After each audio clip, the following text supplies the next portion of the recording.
Ce n'est pas du tout. Je n'ai jamais vu un génocide où il y a une hausse de la population.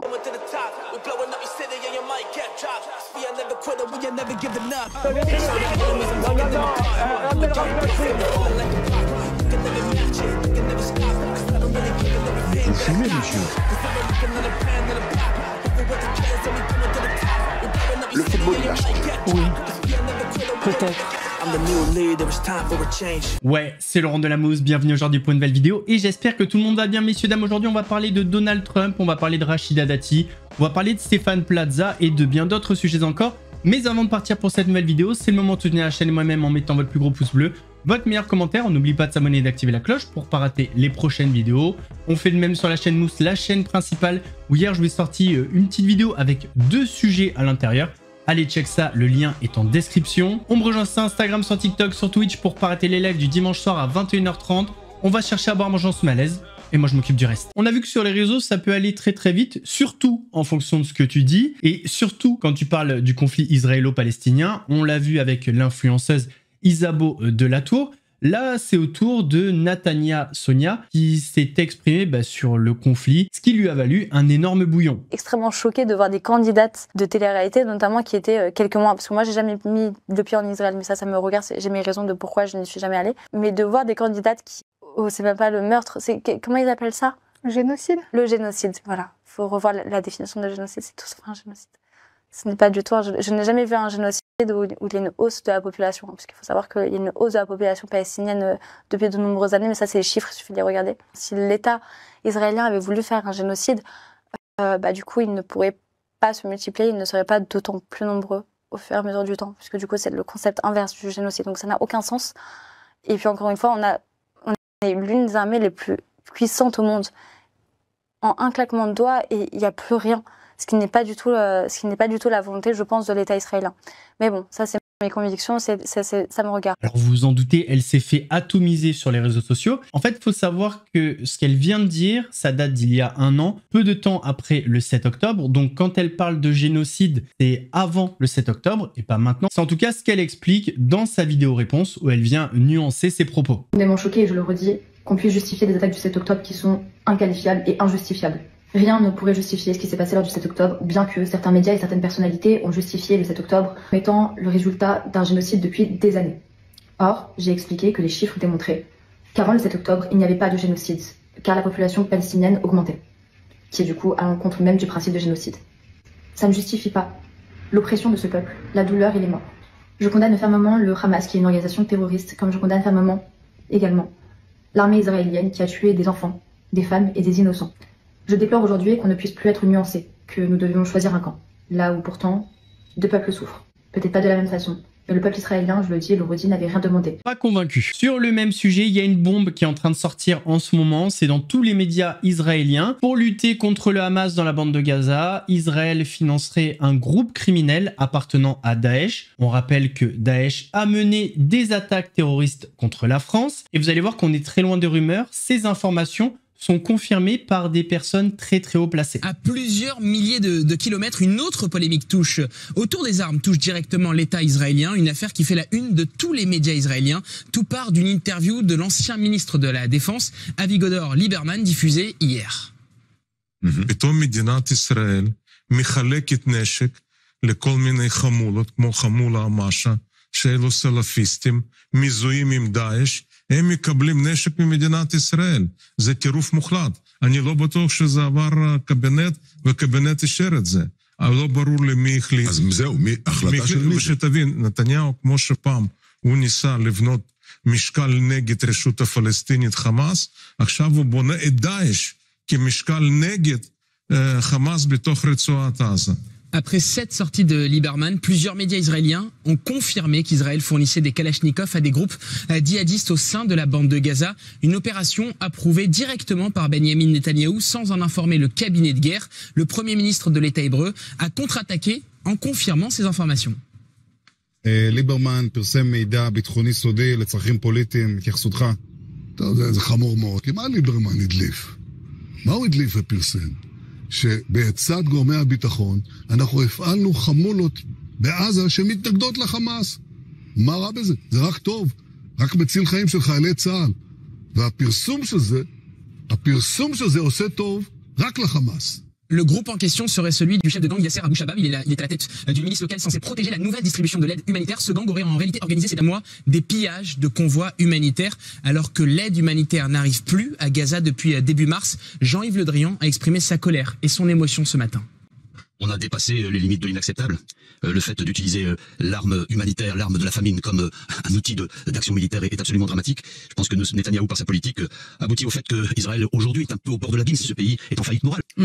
Il est en train de devenir, du fait de l'action de Netanyahou, une espèce d'État paria au niveau international. On va vers un nettoyage ethnique aujourd'hui. Le côté un peu inacceptable, je trouve, c'est le fait que lorsque on critique la politique du gouvernement de M. Netanyahou, on est accusé immédiatement d'antisémitisme. Grégory Philippe, vous avez été correspondant en Israël. Est-ce que vous êtes surpris par la coopération entre Benyamin Netanyahou et ce groupe djihadiste mené par Yasser Abou Shabab qu'on dit, selon les médias israéliens, proche de Daesh? Non, je suis surpris qu'ils le reconnaissent aussi franchement. Enfin, on lui pose la question, est-ce que Avigdor Lieberman dit vrai? Oui, on travaille avec eux, effectivement. J'arrivais pas à visualiser le plus grand étendard de la démocratie au Moyen-Orient. C'est bon. Maintenant, j'ai capté. D'ailleurs, sur Twitter, je suis tombé sur un excellent sketch. Toujours en rapport avec le même sujet, désolé, je suis sur ma lancée. Regardez, c'est hyper drôle et d'ailleurs hyper vrai. And you, my man, what do you do? I'm an investigator. You're an investigator? What kind? Like for the police? Like war crimes investigator. You're a war crimes... Is that true? Is that true? Oh my God. Jeez, we really went up a notch, didn't we? Until then, it was just all fun, like, oh, first date in the front row. And you're like, I'm here to investigate war crimes. What are you working on at the moment? What's your... Ukraine. You're working on investigating war crimes in Ukraine. Fuck me, man. I thought when you said infrastructure, it was like going to kill the energy, but fuck. You came to win. I like it. And are you from the UK? No. Where are you from? Israel. You're from Israel? Great. Oh my God.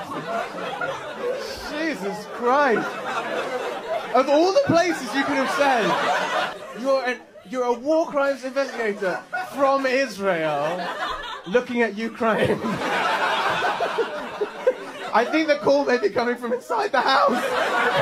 L'année prochaine, ce sera les municipales à Paris et il y a une candidate qui figure parmi les favoris, elle s'appelle Rachida Dati, sauf qu'en ce moment, Rachida, elle est complètement dans la tourmente. En effet, Complément d'enquête a sorti un numéro dédié à elle, à sa carrière, à ses méthodes. On y parle des 300 000 € d'honoraires non déclarés qu'elle a touchés de GDF Suez entre 2010 et 2011, alors qu'elle était eurodéputée et avocate. On y parle de sa mise en examen pour corruption passive dans l'affaire Carlos Ghosn. On peut y entendre une écoute où elle dit qu'elle aura de manière certaine la mairie de Paris, un documentaire à charge qui pourrait compromettre ses chances de réussite dans la course municipale de 2026. Il y avait eu une enquête interne, en revanche, du Parlement européen.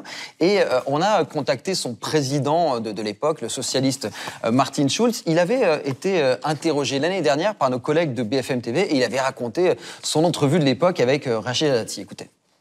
Est-ce que vous lui demandez si, en tant qu'avocate, elle travaille pour des grandes entreprises? Oui. Qu'est-ce qu'elle vous répond? Non. La réponse était non. On n'a fait pas de nos découvertes auprès de Martin Schulz. On lui a dit qu'on avait récupéré des documents comptables et il nous a envoyé le message suivant expliquant que d'après lui, Rachida Dati a menti par omission au Parlement européen. Monsieur Schulz est un homme parfaitement respectable. Il a été président du Parlement européen, mais c'est pas n'importe qui, effectivement. Mais c'est quelqu'un de respectable. De mensonge. Mais c'est, vous voyez, c'est quelqu'un qui n'est pas forcément de la même sensibilité politique que Rachida Dati. Le problème de principe, c'est à la fois d'être payé par un groupe industriel et de participer à des votes concernant cet industriel. Mais là encore, tout dépend de la nature des votes, tout dépend du contenu des interventions. Très favorable au gaz, on a vu dans mais enfin, encore une fois, vous savez, il y a bien des manières de s'exprimer sur ces sujets. Moi, je suis encore une fois un peu désolé parce que je ne peux pas vous donner les éléments de réponse que vous attendez. La décision de savoir si ce qui a été fait est légal ou pas légal ne peut pas se régler entre vous et moi. Petit moment détente avec le clip d'un streamer, un streamer de gauche. Alors, j'ai pas pour habitude de classifier les gens, c'est juste que c'est assumé, c'est lui qui le dit. Donc ce streamer s'appelle Ponce et il parle de Jordan Bardella. Pour lui, il fume Jordan Bardella en débat. Écoutez. Tu sais que je pense que Bardella, en 1v1 débat, je le fume, je pense, premier dog, alors que c'est pas mon métier, quoi. Je pense que je le pulvérise. Il y a 0 débat avec lui. Oui, c'est pas faux. Oui, c'est pas difficile. Non, pas difficile. Tu le broies. Il est stun 1 seconde et après tu déroules. Ok, full stun. Ok, je mets tout.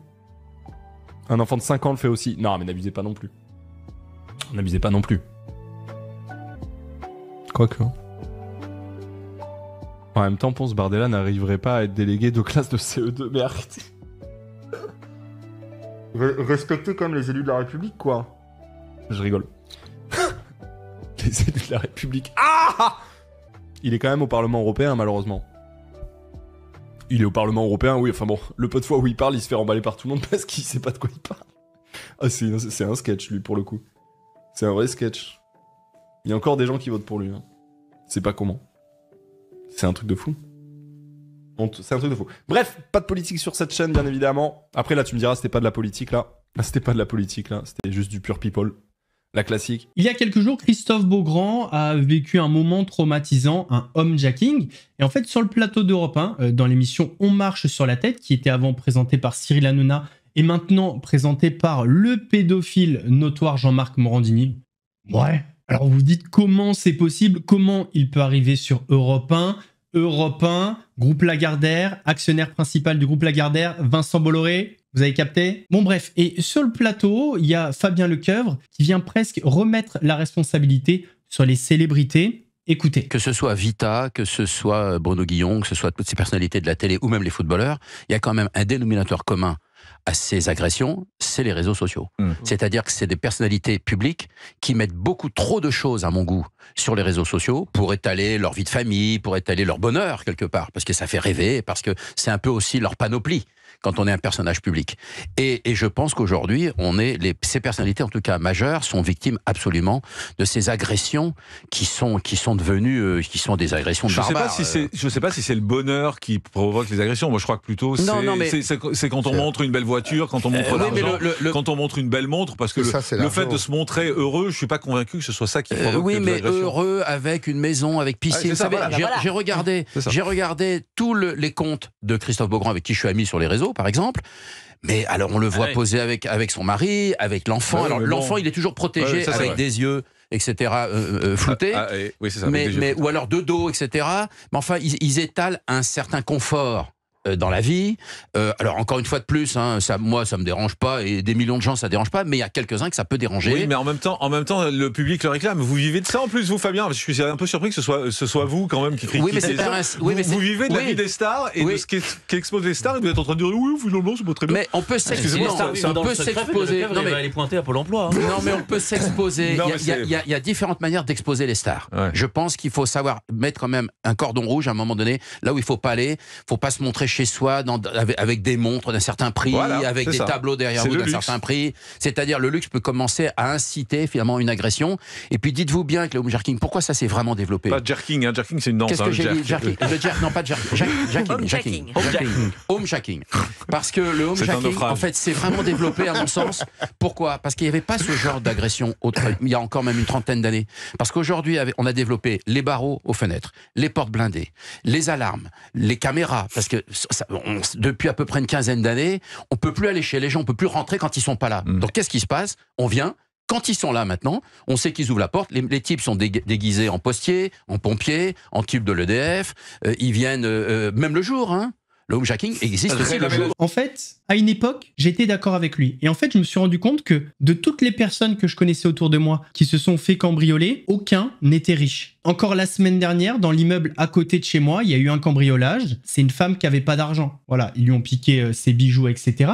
Donc là, on parle d'un micro-phénomène au final. Et en fait, quand je l'entends dire, faut pas afficher de belles montres, des tableaux, sinon ça va inciter au homejacking, j'ai l'impression que j'entends un mec qui me dit ouais, faut pas que les filles sortent avec des mini-jupes, avec des décolletés, sinon ça va inciter aux agressions. J'ai l'impression qu'on est vraiment dans le même mood en fait. Normalement, on devrait pouvoir réussir, le montrer et être en sécurité. C'est comme ça que ça devrait marcher et pas autrement. Et attention, je dis pas qu'il a tort, hein. Je dis juste que c'est triste d'arriver à se dire qu'il faut se cacher pour être en sécurité, qu'on peut pas réellement profiter du fruit de notre travail, franchement, c'est pas sexy comme vie. Hein. Et c'est exactement pour cette raison que je veux pas devenir riche. Non, c'est faux. C'est juste que j'y arrive pas. Il y a quelques jours, on avait parlé de la contre-attaque de Stéphane Plaza qui crie au procès truqué. Sur le plateau de BFM, on a son avocat qui en a dit un petit peu plus. Écoutez, vous dites qu'on a fait des bons en découvrant le dossier. C'est pas très juridique comme terme. On a surtout découvert que le parquet de Paris avait créé un faux et en a fait usage à l'audience.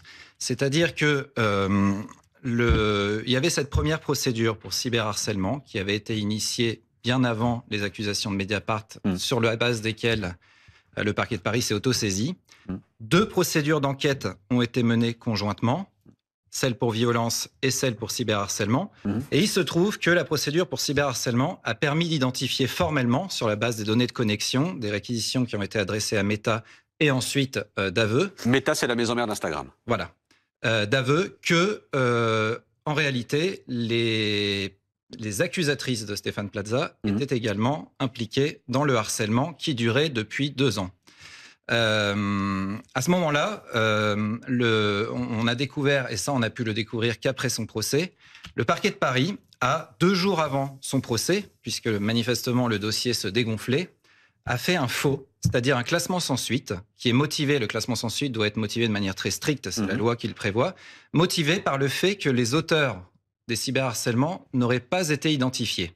Si bien que lorsque le procès a eu lieu, Stéphane Plaza s'est défendu en expliquant que les accusations dont il faisait l'objet s'inscrivaient dans une campagne de harcèlement massive qui durait depuis longtemps. Et le parquet a brandi ce classement sans suite en lui disant « Attendez, on a un classement sans suite qui prouve, qui fait foi après une enquête judiciaire, qu'il n'y a rien à voir entre ces 2 procédures et que donc vos accusatrices ne sont pas... n'ont rien à voir avec ce cyberharcèlement. » Voilà. Et on lui a opposé une fin de non-recevoir en considérant que ces 2 procédures n'avaient rien à voir. Or, c'est un faux intellectuel par personne dépositaire de l'autorité publique. C'est dans le code pénal réprimé par 15 ans de réclusion criminelle. C'est-à-dire que si vous, si moi, si Stéphane Plaza se présentait devant un tribunal avec un faux document en disant « Regardez, tirez les conséquences de ce document et jugez sur pièce », et que ce document était un faux comme celui-ci, il serait poursuivi et il encourrait une peine criminelle. Pour bien comprendre. Parlons maintenant de Donald Trump et de P. Diddy. Il y a un journaliste qui a posé la question au président des États-Unis si un jour il pourrait envisager de gracier P. Diddy. Écoutez sa réponse. Apprentice, you mentioned once in 2012 that Diddy was a good friend of yours back then. He has since found himself in some very serious legal trouble. Yeah, that's true. Would you ever consider pardoning him? Well, nobody's asked. You had to be the one to ask, Peter, but nobody's asked. But I know people are thinking about it. I know they're thinking about it. I think some people have been very close to asking. First of all, I'd look at what's happening, and I haven't been watching it too closely, although it's certainly getting a lot of coverage. I haven't seen him. I haven't spoken to him in years. He used to really like me a lot, but I think when I ran for politics, that relationship busted up. From what I read, I don't know. He didn't tell me that, but I'd read some little bit nasty statements in the paper all of a sudden. You know, it's different. You become a much different person when you run for politics and you do what's right. I could do other things, and I'm sure he'd like me, and I'm sure other people would like me, but it wouldn't be as good for our country. As we said, our country is doing really well because of what we're doing. So I can't, it's not a popularity contest. So, I don't know, I would certainly look at the facts. If I think somebody was mistreated, whether they like me or don't like me, it wouldn't have any impact on me. On va terminer cette vidéo avec un clash d'économistes. Attention, c'est violent, peut-être un petit peu plus que les rappeurs. À partir du moment où on les applique, tout le monde est le bienvenu. Je dis bien à partir du moment où on les applique. Philippe Kersanti, porte-parole du comité Trump France, vous écoute attentivement. Thierry Breton, je crois que vous souhaitiez intervenir. Oui, je voudrais pas être méchant avec Thierry Breton, mais quand même, je veux dire, venir donner des leçons d'économie à Elon Musk, qui est quand même aujourd'hui l'homme le plus puissant du monde en termes économiques. Quand on regarde, je suis désolé de vous le dire, monsieur Breton, mais Atos, qui est quasiment en faillite, Orange, que vous avez mis aussi au tapis, donc vos attitudes vis-à-vis des entreprises, votre gestion de l'entreprise ne vous permet pas de donner de leçons à l'homme qui a réussi des succès, que ce soit tant sur Tesla ou alors sur SpaceX. Et contrairement à ce qu'on nous raconte, SpaceX est une entreprise qui est encore prospère, qu'il détient à 100%. Thierry Breton. Ouais. Non, mais pardon, je ne sais pas qui est ce monsieur, je ne le connais pas, mais moi, je vous connais, monsieur. pardon, je suis ancien financier, je vous ai bien connu sur les marchés. Messieurs, dames, on arrive à la fin de cette vidéo. J'espère qu'elle vous a plu. Si c'est le cas, votre plus gros pouce bleu, votre meilleur commentaire. On n'oublie pas de s'abonner et d'activer la cloche pour pas rater les prochaines vidéos. On fait de même sur la chaîne principale, la chaîne Mousse, où hier, je vous ai sorti une vidéo assez sympa avec 2 sujets différents. N'hésitez pas à aller voir, le lien est en description. On me rejoint sur Instagram, sur TikTok, sur Twitch pour pas rater les lives le dimanche soir à 21h30. Mais là, demain, il n'y aura pas de live. D'ailleurs, il n'y aura pas de vidéo pendant une semaine sur cette chaîne. Il y aura toujours 2 vidéos sur la chaîne principale. Mais ici, il n'y aura pas de vidéo parce que je serai au Maroc. M'insultez pas les racistes. Donc, on se donne rendez-vous dimanche prochain, donc pas demain, et le lundi d'après pour une nouvelle vidéo actu. En attendant, prenez soin de vous. Laurent Delamousse vous salue.